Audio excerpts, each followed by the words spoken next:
Let's see this question. Decision of G naught phase occurs.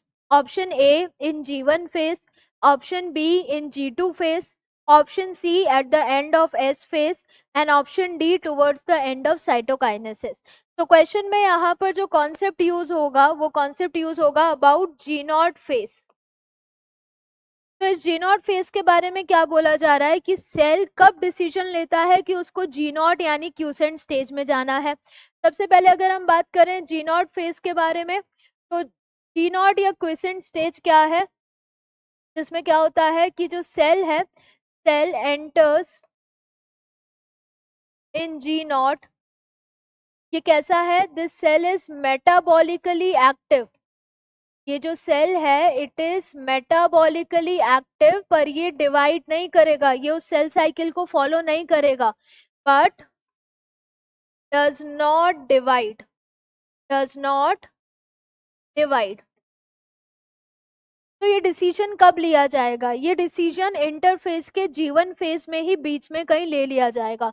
अगर हम cell cycle को यहाँ पर एक पाई चार्ट के थ्रू रिप्रेजेंट करें तो कुछ इस तरीके से, जिसमें क्या होगा, ये वाला पार्ट हो जाएगा एम फेज, बाकी का remaining part is interface.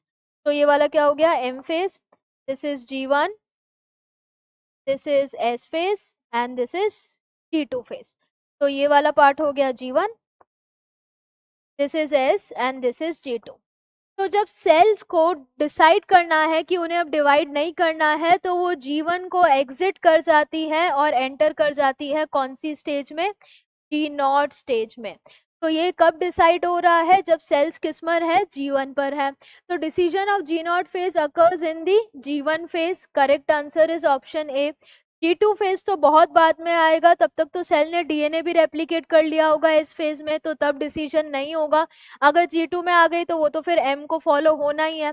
At the end of S phase, end of S phase में फिर वो G2 में चली जाएगी तो जी नॉट नहीं आएगा. Towards the end of cytokinesis, M phase में कैरियोकाइनेसिस और साइटोकाइनेसिस होता है. तो इतना पार्ट अगर कैरियोकाइनेसिस में आ रहा है तो ये वाला पार्ट क्या हो जाएगा? साइटोकाइनेसिस, साइटोप्लाज्मिक डिवीजन का. तो साइटोकाइनेसिस करने के बाद दो डॉटर सेल आएगी, फिर से वो किस में आ गए? G1 में आ गए. तो एक्चुअल डिसीजन की जी नॉट में जाना ही है तो वो कौन सा हो जाएगा? In the G1 phase. Correct answer is option A.